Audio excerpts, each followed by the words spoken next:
Alright, hey guys, I am back for another shootout tutorial here. This is going to be a fun wind.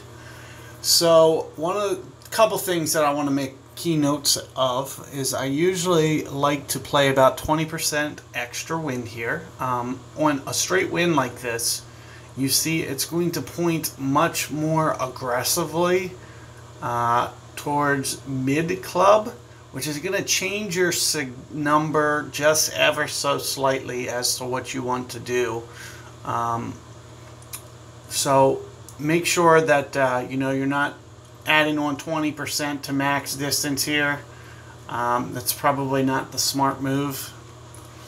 You might want to use 20% to your mid club number because you're going to be pushing down towards mid club.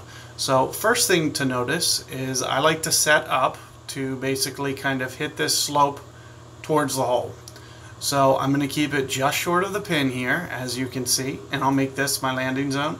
And I might usually go 12 rings plus on top of that. I'm not going to probably go on top of that. I might just go straight up here, 12 rings as my number.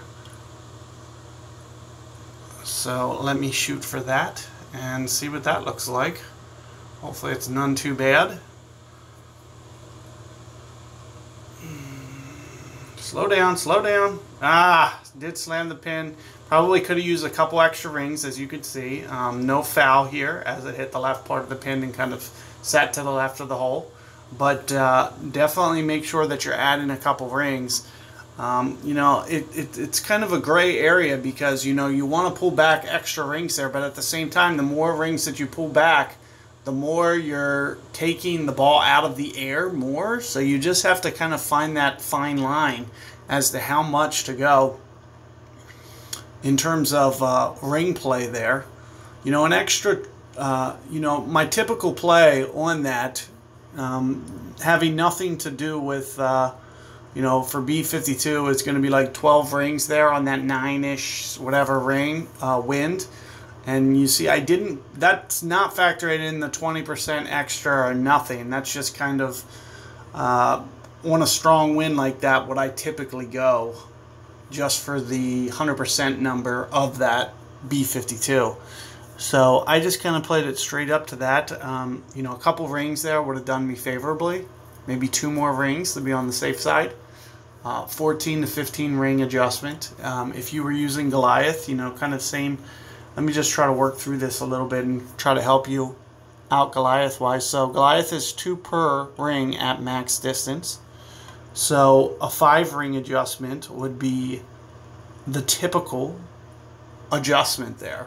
Now you might want to go an extra ring on top of that, is what I'm basically letting you know. So instead of going 5, you would go 6. And you would probably see very similar results. And I usually use like 3.5 backspin. You're going to see me go into 4. If you're using Goliath, you can even go 4.25, no problem. And that'll really help kind of slow the ball down. The only thing you want to do is avoid putting too much backspin on to where it doesn't climb that hill. Because if it doesn't climb the hill, then it'll shoot down off the green. So keep that in mind, and good luck out there with that shootout.